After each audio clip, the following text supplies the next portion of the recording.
Hello, I'm Pope Michael, and welcome to my home. Okay, this is the sitting room. This is where we relax in the evening after our day's work. We might play a sermon over there on television, or maybe even something entertaining. We did not leave the church. The church actually had already left us. We just discovered the fact.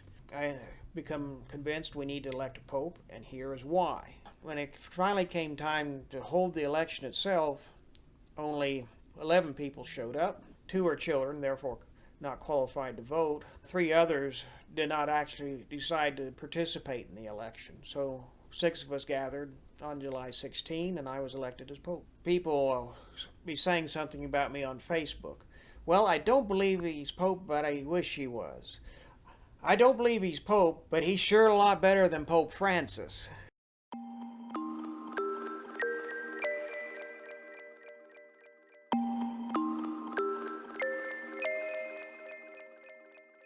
O governo do Papa Francisco, o líder da Igreja Católica antes de Leão XIV, é visto por grupos mais conservadores como um momento de crise profunda. O evento que mais causou choque foi o episódio da Pachamama, uma estátua que representa uma divindade da Mãe Terra para povos indígenas, utilizada em rituais durante o Sínodo da Amazônia de 2019, uma grande reunião de bispos para discutir temas daquela região. Para os críticos, isso foi um ato de idolatria, que é o pecado de prestar culto a imagens ou seres que não são o Deus cristão, servindo como prova de que o atual Papa teria abandonado a fé. Além disso, documentos como a Declaração Fiducia Supplicans, um texto oficial do Vaticano que permite bênçãos para casais em situações irregulares e do mesmo sexo, geraram forte resistência. Outro ponto de conflito são os constantes gestos de ecumenismo, que é a busca de diálogo e orações conjuntas entre diferentes religiões. Para os setores mais tradicionais da Igreja, essas ações promovem o indiferentismo religioso,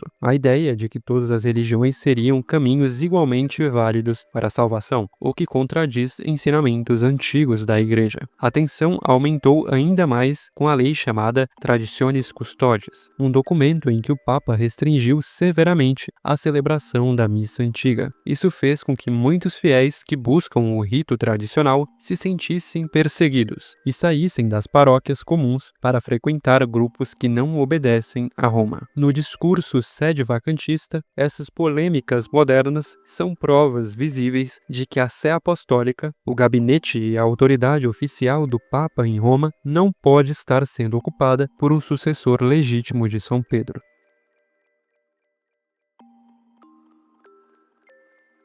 O sede-vacantismo é a crença de que a cátedra do Papa está atualmente vazia, ou seja, que não existe um Papa legítimo no comando da Igreja Católica no momento. O termo vem da expressão latina sede vacante, que a Igreja usa para descrever o período entre a morte de um Papa e a eleição do próximo. Os seguidores desse movimento afirmam que os ocupantes do Vaticano desde 1958 perderam sua autoridade por terem caído em heresia, que é a negação obstinada de uma verdade da fé católica. A lógica central desse grupo baseia-se na ideia de que alguém que ensina erros contra a fé não pode ser o chefe da Igreja, pois estaria espiritualmente fora dela. Para justificar isso, eles recorrem a teólogos históricos como São Roberto Bellarmino, um importante santo e especialista em leis da Igreja, que argumentou que um papa que caísse em heresia pública deixaria automaticamente de ser papa. Assim, os sede-vacantistas acreditam que a estrutura atual no Vaticano é uma seita conciliar, uma organização que parece a Igreja, mas que teria abandonado a verdadeira fé católica. Dentro do movimento, a maioria acredita que o último Papa verdadeiro foi Pio XII, que faleceu em 1958. Eles veem o período atual como uma provação divina, onde os fiéis devem manter a tradição por conta própria, sem uma hierarquia oficial em Roma. Para o sede-vacantista, aceitar o atual Papa seria o mesmo que aceitar que a Igreja de Cristo falhou ou ensinou o erro, algo que eles acreditam ser impossível devido à indefectibilidade, a promessa de que a Igreja nunca desaparecerá nem ensinará falsidades de forma oficial.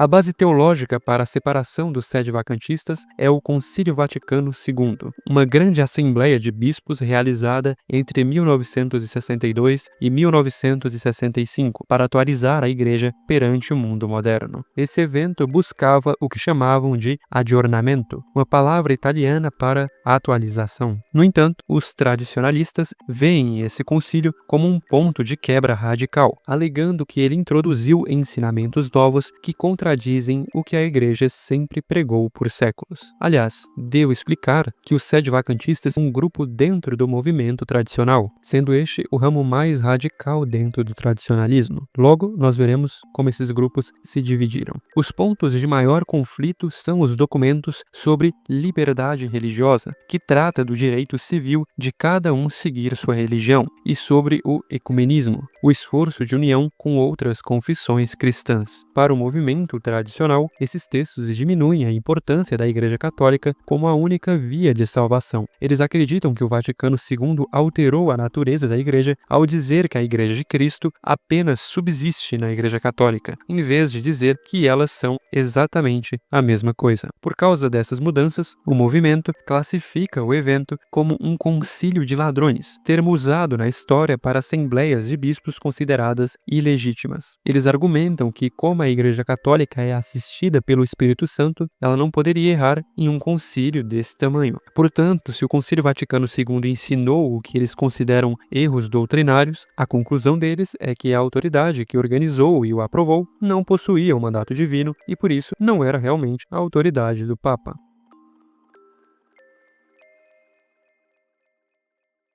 A celebração exclusiva da missa tridentina é a principal marca de identidade do movimento tradicionalista. Este rito é a forma antiga da missa, celebrada em latim e com o padre voltado para o altar, seguindo livros litúrgicos criados até o ano de 1962.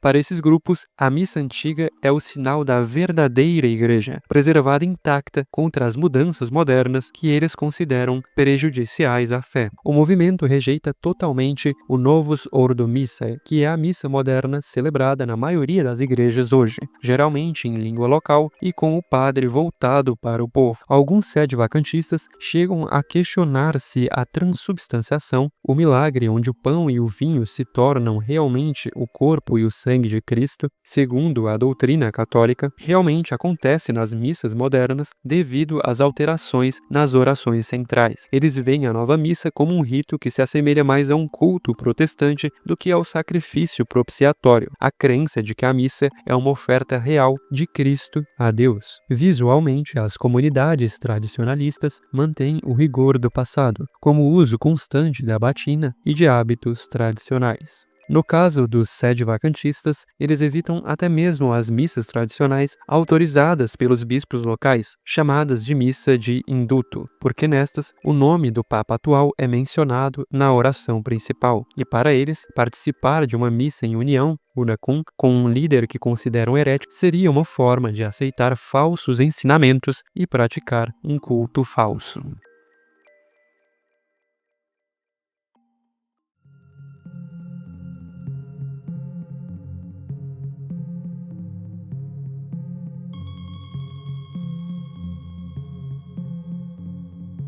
Dom Marcel Lefebvre foi um arcebispo francês e uma das figuras mais importantes do tradicionalismo. Ele fundou a FSSPX, Fraternidade Sacerdotal São Pio X, uma organização de padres criada para resistir às mudanças que vieram após o Concílio Vaticano II. Embora ele tenha influenciado muitos sedevacantistas, ele mesmo nunca declarou publicamente que a cadeira do Papa estava vazia. A posição de Lefebvre era conhecida como reconhecer e resistir, abreviada como RIR, e significa que ele reconhecia o Papa como líder legítimo da Igreja, mas acreditava que tinha o dever de desobedecer ordens que considerava prejudiciais à fé. Ele criticava duramente o magistério moderno, que é o poder e o dever oficial da Igreja de ensinar a verdade revelada por Deus, chamando-o de envenenado por ideias protestantes. O momento mais crítico de sua vida ocorreu em 1998, quando ele realizou as sagrações de Econe. ele consagrou 4 bispos sem a autorização do Papa, o que resultou em sua excomunhão, a pena mais grave da Igreja, que retira o fiel da comunhão com a instituição. Esse ato dividiu o movimento tradicionalista. Alguns o seguiram na resistência, enquanto outros, que queriam permanecer em total união com Roma, fundaram novos grupos autorizados pelo Vaticano.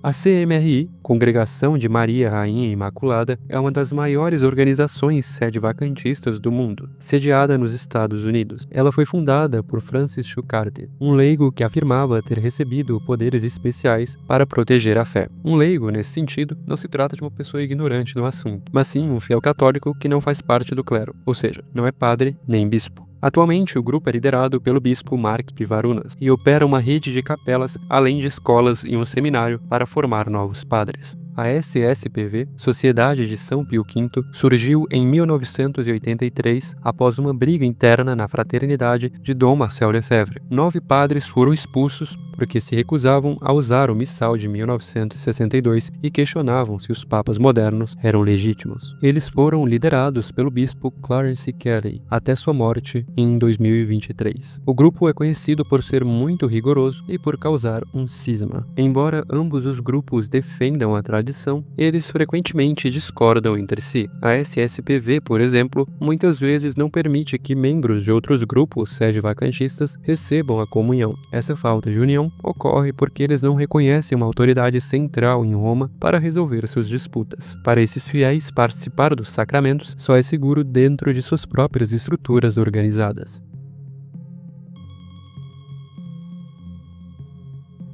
Uma bula é um documento oficial e solene assinado por um papa para tratar de assuntos de extrema importância. A bula Connex Apostolatus Officio foi escrita pelo Papa Paulo IV em 1559, em um período de grandes conflitos religiosos na Europa. O objetivo do documento era garantir que nenhum líder da Igreja pudesse usar seu cargo para espalhar erros contra a fé católica. O ponto central desse documento é a afirmação de que se um homem eleito papa tiver se desviado da fé, ou caído em heresia antes da eleição, essa eleição é nula e sem valor. Segundo a bula, mesmo que todos os cardeais tenham votado de forma unânime e todos os fiéis prestem obediência a esse homem, ele jamais se tornará um verdadeiro papa. Os sede-vacantistas utilizam esse texto para atacar a legitimidade de todos os papas desde 1958. Eles argumentam que líderes como João XXIII já possuíam ideias modernistas, que é um conjunto de pensamentos que tenta adaptar a religião aos tempos modernos e que foi condenado como a síntese de todas as heresias por São Pio X. Assim, aplicando a lei de Paulo IV, eles concluem que esses homens já eram heréticos antes de subirem ao trono, e por isso a Sé de Pedro continua desocupada até hoje.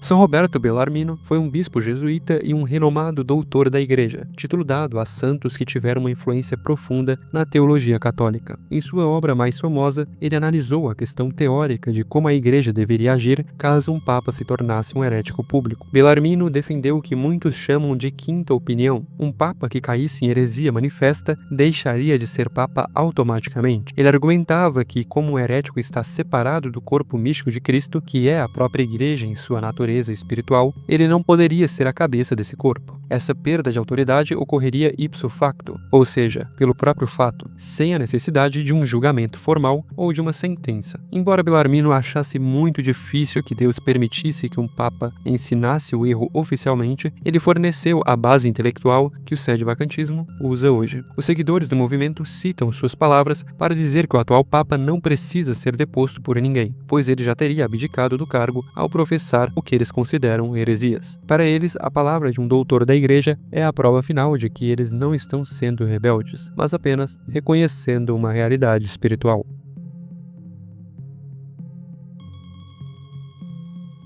Uma consequência direta da falta de um papa reconhecido é a fragmentação do movimento em várias jurisdições paralelas. Jurisdição é o direito legal e o poder espiritual que um bispo recebe para governar os fiéis em um determinado território. Sem um líder em Roma para dar ordens, cada grupo sede-vacantista cria suas próprias regras e territórios, o que gera muitos conflitos entre eles. Como não há bispos nomeados oficialmente, o movimento sobrevive através da jurisdição suprida. Este é um conceito do direito canônico, as leis internas da Igreja, que diz que, em casos de extrema necessidade, onde as almas correm risco, a própria Igreja fornece o poder necessário para que um padre ou bispo realize um ato sagrado. No entanto, os grupos brigam para decidir quem realmente tem esse direito e quem está apenas brincando de ser bispo. Isso resultou em uma rede de capelas independentes, que são locais de missa que não obedecem ao bispo da cidade e nem ao papa. Muitas dessas comunidades vivem isoladas e até trocam anátemas. Essa divisão mostra o grande paradoxo do sede-vacantismo. Ao tentar salvar a unidade da igreja através da tradição, eles acabam criando uma estrutura fragmentada, onde cada líder age como se fosse seu próprio pequeno Vaticano.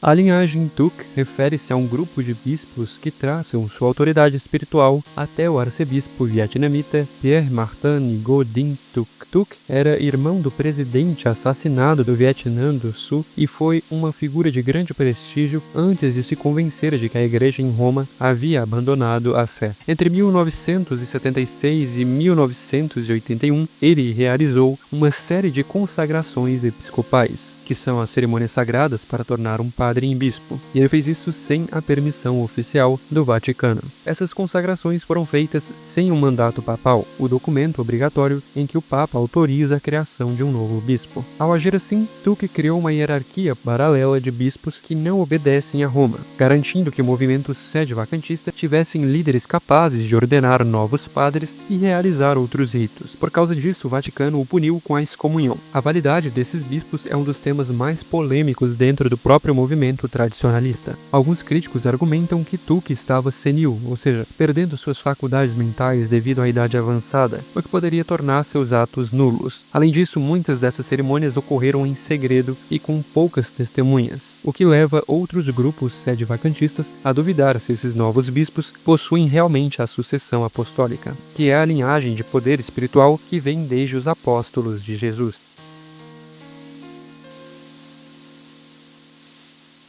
O debate sobre o rito episcopal de 1968 foca na mudança das palavras e gestos usados para consagrar novos bispos após o Concílio Vaticano II. Em 1968, o Vaticano lançou o chamado Adornamento, que modificou quase todos os ritos dos sacramentos. Para os sede-vacantistas, essa mudança não foi apenas estética, mas atingiu a essência do que torna um homem um bispo de verdade. O ponto central da crítica é o uso da expressão espírito governante, espíritos principales, na oração principal da cerimônia. Os críticos afirmam que essa nova fórmula é ambígua e não deixa claro que o homem está recebendo os poderes específicos de um sucessor dos apóstolos. Eles argumentam que ao mudar a forma essencial do sacramento, as palavras exatas que devem ser ditas para que o rito funcione, a Igreja moderna criou um rito inválido, que não transmite o poder espiritual. Se esse rito for realmente inválido, isso significaria que quase todos os bispos atuais não seriam bispos de verdade, e consequentemente os padres que eles ordenaram também não seriam padres legítimos. Nesse cenário, a Eucaristia, o momento em que o pão se torna o corpo de Cristo, não estaria acontecendo na maioria das missas do mundo por falta de um sacerdote com poderes reais.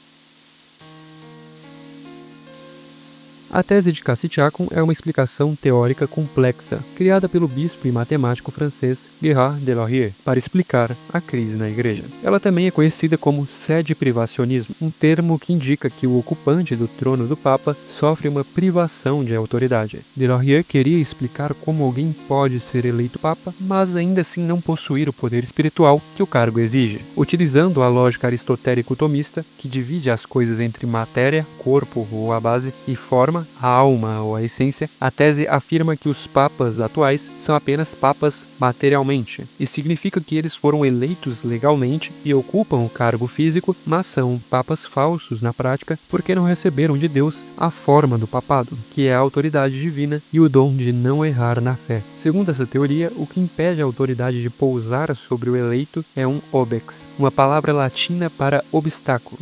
Esse obstáculo seria a intenção desses homens de ensinar doutrinas que o movimento considera heréticas, como as do Vaticano II. Assim, para o sede privacionista, o trono está fisicamente ocupado por um eleito legítimo, mas espiritualmente vazio de autoridade até que esse homem renuncie aos seus supostos erros.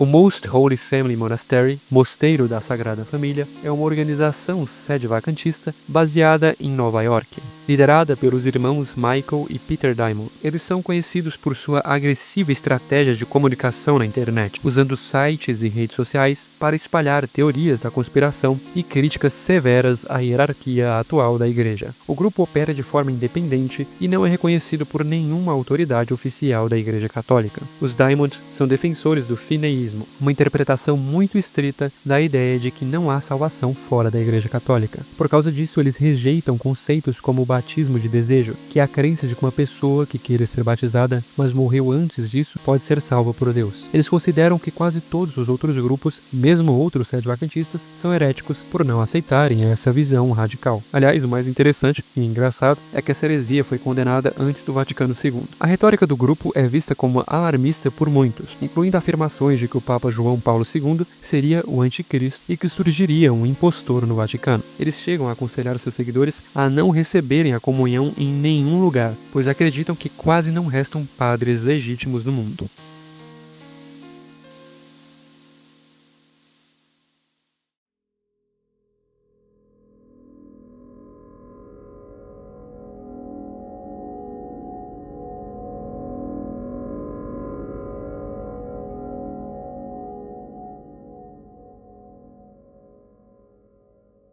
A tese de Siri é a crença de que o cardeal Giuseppe Siri, um líder extremamente conservador e então arcebispo de Gênova, foi o verdadeiro eleito no conclave de 1958. Seus seguidores afirmam que Siri aceitou a eleição e escolheu o nome de Gregório XVII, mas seu resultado foi suprimido por forças inimigas. A principal evidência citada é a fumaça branca que saiu da chaminé da Capela Sistina no primeiro dia, levando a Rádio Vaticano a anunciar por 5 minutos que havia um papa, antes de a fumaça mudar para preta. Os defensores dessa teoria alegam que Siri foi forçado a renunciar logo após sua aceitação devido a graves ameaças externas, possivelmente vindas da União Soviética, ou de grupos subversivos dentro da própria igreja. Segundo o direito canônico de 1917, qualquer renúncia feita sob medo grave e injusto é nula, ou seja, não tem validade legal. Assim, para os adeptos desta tese, Siri continuou sendo papa legítimo e escondido até sua morte em 1989, tornando todos os outros ocupantes de Roma, começando por João XXIII, meros antipapas, que são pessoas que reivindicam o título papal sem serem eleitas validamente. Essa narrativa deu origem ao que se chama de sede-impeditismo, a ideia de que o papa legítimo existe, mas está impedido por forças ocultas de exercer seu governo. Os seguidores dessa corrente veem o atual período como um eclipse da igreja, conforme teria sido previsto em aparições místicas aprovadas como a de La Salette. Embora o próprio Siri tenha permanecido em comunhão oficial com Roma até morrer, o movimento sustenta que o trono de São Pedro foi sequestrado por uma seita modernista que buscou transformar o catolicismo por dentro.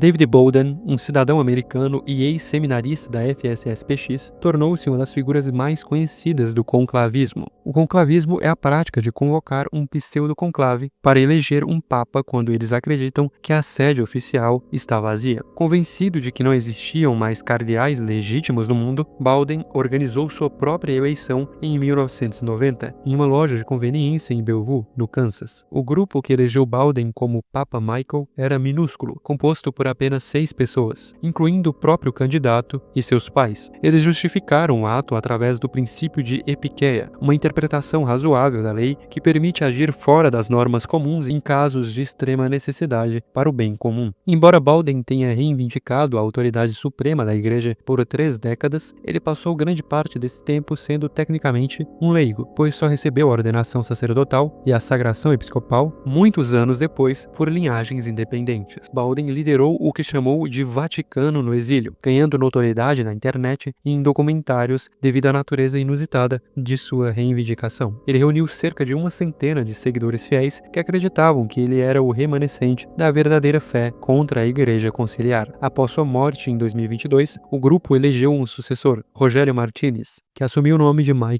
II em 2023, mantendo a estrutura paralela ativa.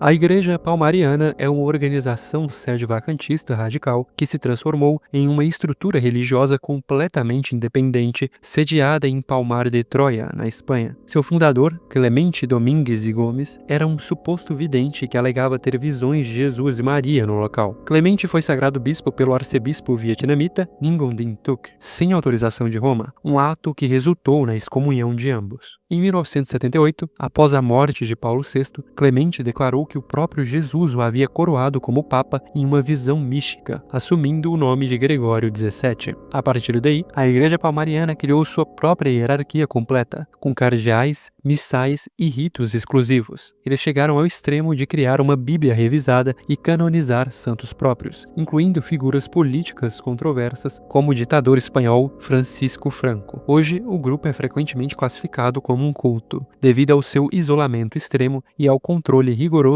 sobre a vida e os bens dos fiéis. Eles operam em uma basílica fortificada na Espanha e já passaram por vários sucessores papais palmarianos, como Pedro II e Gregório XVIII. O atual líder é Pedro III, que reivindica ser o 266º Papa da Igreja Católica, embora seja considerado um antipapa pelo Vaticano e pela maioria dos grupos cristãos.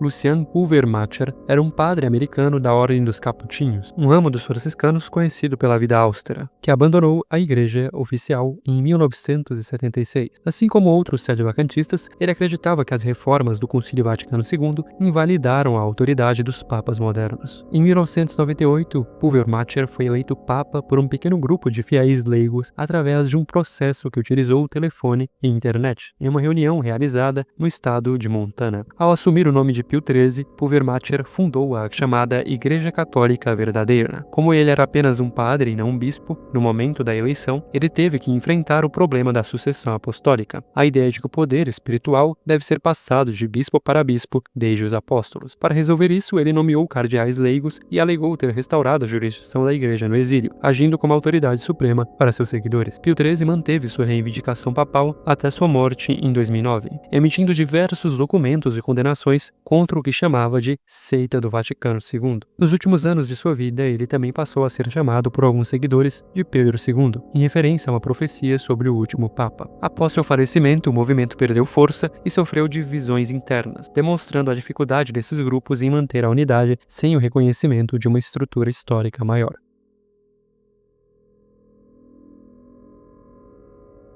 Victor von Pentz foi um cidadão sul-africano e ex-seminarista da FSSPX e foi eleito papa em um encontro realizado em Assis, na Itália, em 1994. A escolha foi feita por um grupo de 12 pessoas, incluindo 4 bispos e 6 leigos, que acreditavam na vacância total da sé de Roma desde 1958. Ao aceitar o cargo, ele assumiu o nome de Linus II, em homenagem ao sucessor imediato de São Pedro na história da Igreja. A principal narrativa de Linus II era a de restaurar a jurisdição, alegando que todos os atos do Vaticano, desde o concílio, eram nulos por causa da heresia. Logo após sua eleição, ele emitiu decretos abolindo a missa nova e os novos ritos de ordenação, exigindo a submissão de todos os católicos ao seu comando. No entanto, seu governo ficou marcado por ser um papado invisível, pois ele viveu de forma anônima na Inglaterra, trabalhando em empregos civis comuns, enquanto um pequeno grupo de seguidores o reconhecia secretamente. Von Pentz viveu a maior parte de seu pontificado sem realizar aparições públicas ou emitir documentos frequentes, o que gerou confusão até mesmo entre os seus eleitores originais, que chegaram a declarar sua abdicação tácita. Em 2007, ele morreu em 2021 e deixou um legado que exemplifica a fragmentação do movimento sedevacantista, onde múltiplas figuras reivindicam o trono papal simultaneamente, cada um operando em sua própria jurisdição paralela.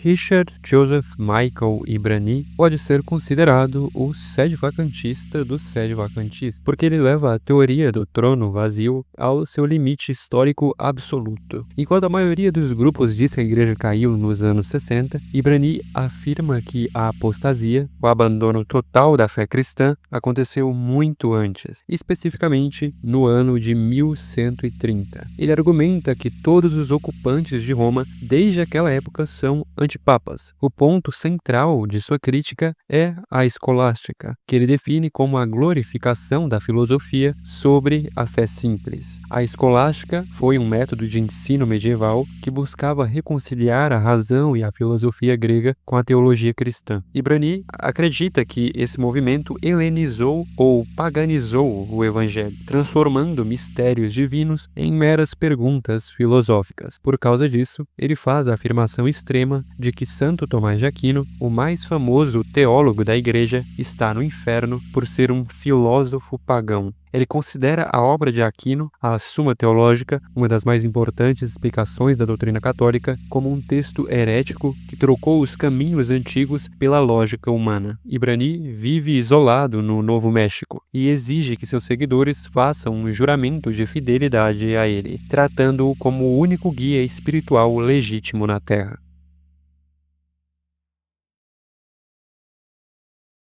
A teoria do impostor Paulo VI é uma narrativa conspiratória que afirma que o verdadeiro Papa Paulo VI, que governou a Igreja entre 1963 e 1978, foi secretamente sequestrado e substituído por um sósia. Segundo essa ideia, o Papa real teria sido mantido prisioneiro nos porões do Vaticano, enquanto um ator profissional, possivelmente um homem chamado Par, assumia seu lugar público para implementar as mudanças modernas do Concílio Vaticano II. Os defensores dessa tese utilizam o que chamam de provas biométricas, que são medições físicas para confirmar a identidade de alguém. Eles comparam fotografias do Papa ao longo dos anos, alegando que houve mudanças impossíveis de explicar pelo envelhecimento, como o formato das orelhas, que dizem ser a parte do corpo mais difícil de alterar por cirurgia plástica. Também apontam diferenças no formato do nariz e realizam análise de voz para tentar provar que eram dois homens diferentes.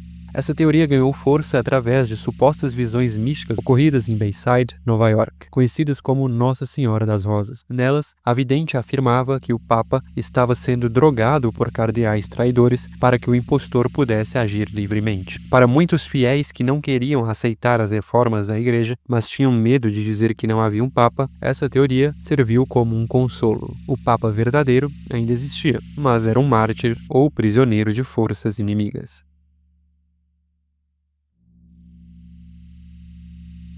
Há um movimento que acontece através de um site misterioso chamado romancatholicism.org, que exige que as pessoas prestem submissão espiritual total a um homem anônimo que supostamente vive em Miami. Eles acreditam que a estrutura oficial em Roma é a chamada Igreja Conciliar falsa e que a verdadeira autoridade de Pedro foi preservada por esse líder escondido na Flórida. O grupo é famoso por usar uma linguagem extremamente agressiva e fazer ameaças de morte espiritual. Isso significa que eles afirmam que qualquer pessoa que não reconheça o Papa de Miami como a autoridade máxima da igreja está automaticamente condenada ao inferno e fora da salvação. Eles utilizam citações distorcidas de leis antigas da igreja para justificar por que o líder deve permanecer anônimo para se proteger de inimigos. O site atua como um centro de comando de uma jurisdição paralela, emitindo decretos e orientações para aqueles que se isolaram do restante da sociedade católica.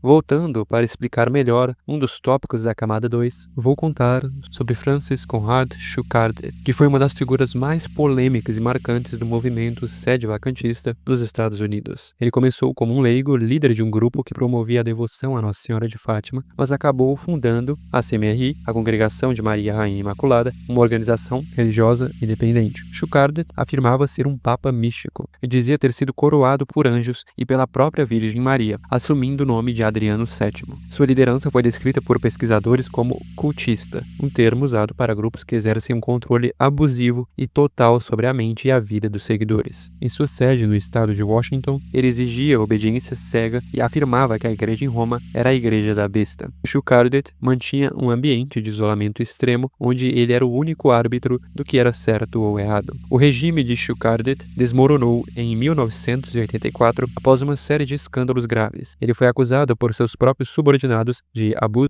sexual contra seminaristas e de fugir com uma fortuna em dinheiro e bens roubados. Ele terminou sua carreira sendo preso na Califórnia com posse de drogas. Apesar de sua queda, o grupo que ele fundou continuou a existir, mas passou a rejeitar as reivindicações papais de seu fundador para focar apenas na teoria de que o trono de Pedro está vazio.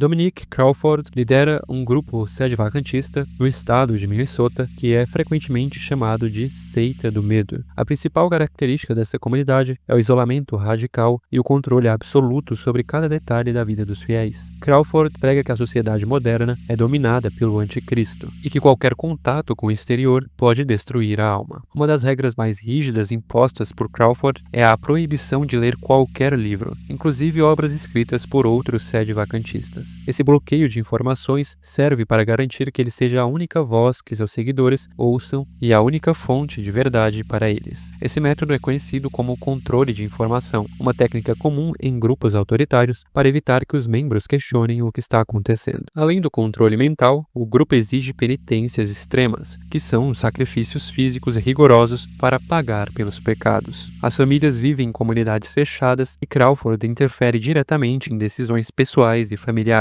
como com quem os membros podem falar ou como devem gastar seu tempo. Esse nível de dominação transforma a prática religiosa em um sistema de medo, onde a liberdade individual desaparece em nome de uma suposta pureza espiritual.